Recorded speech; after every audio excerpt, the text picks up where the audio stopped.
संवाददाता गौनिका अरोड़ा दिल्ली से लाइव हमारे साथ जुड़ गई हैं। गौनिका, जिस तरीके के रिएक्शन बृजभूषण शरण सिंह के शनिवार तक आ रहे थे और वो ये कहने की कोशिश कर रहे थे कि दबदबा है और दबदबा रहेगा, साक्षी मलिक के संन्यास को भी उन्होंने हंसी में उड़ाते हुए ये कह दिया कि चलो ठीक है तो मैंने भी संन्यास ले लिया। अब फिर विचलित क्यों है पूरा फेडरेशन?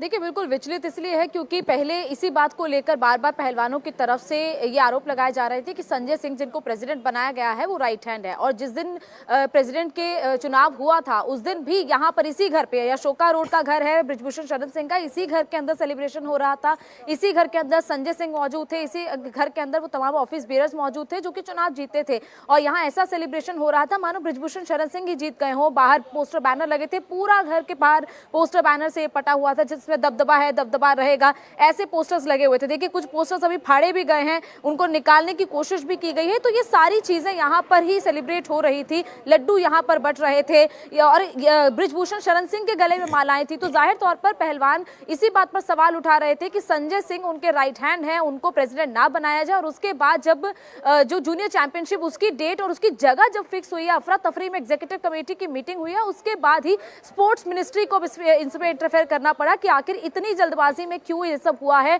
और जगह कैसे वही सिलेक्ट की गई। तो जाहिर तौर पर जो स्पोर्ट्स मिनिस्ट्री ने एक पूरा नोट जो रिलीज किया है उसमें साफ तौर पर ये कहा है कि पुराने ऑफिस बेयरर्स के कंट्रोल में नई फेडरेशन चल रही थी, ऐसे में ये बिल्कुल संभव नहीं हो सकता है कि इसी जगह पर यहां से ऑफिस चल रहा था नई वाली फेडरेशन का और यहां पर ही सेक्सुअल हरासमेंट के जो आरोप है वो यहां पर लगे थे कि इसी घर में सेक्सुअल हरासमेंट बृजभूषण शरण सिंह ने पहलवानों के साथ किया, ये आरोप है। ऐसे में उसी जगह से ये ऑफिस कैसे चल सकता है, पुराने ऑफिस बेयरर्स का इंटरफेरेंस कैसे हो सकता है, ये सारे पॉइंट्स को मद्देनजर ही स्पोर्ट्स मिनिस्ट्री ने ये कहा था कि इस पूरे मामले में जो WFI की नई बॉडी है उसको सस्पेंड किया जाए। और इसीलिए अब इंडियन ओलंपिक एसोसिएशन से ये कहा गया है कि जो सारी अभी काम है WFI का वो लोग देखें, उसके लिए एडहॉक कमेटी वो लोग बनाएं ताकि वो कमेटी जब तक कि और दोबारा से चुनाव नहीं होते हैं, वो चुनाव किस तरीके से होंगे ये कौन डिसाइड करेगा ये भी फिलहाल आगे पता चलेगा। लेकिन अभी जो तय हुआ है कि एडहॉक कमेटी बनाई जाए, वही एडहॉक कमेटी फिलहाल WFI का काम देखेगी। आप नजर बनाए रखिएगा, आगे भी इस मामले से जुड़ी हुई अपडेट के लिए हम दोबारा संपर्क करेंगे।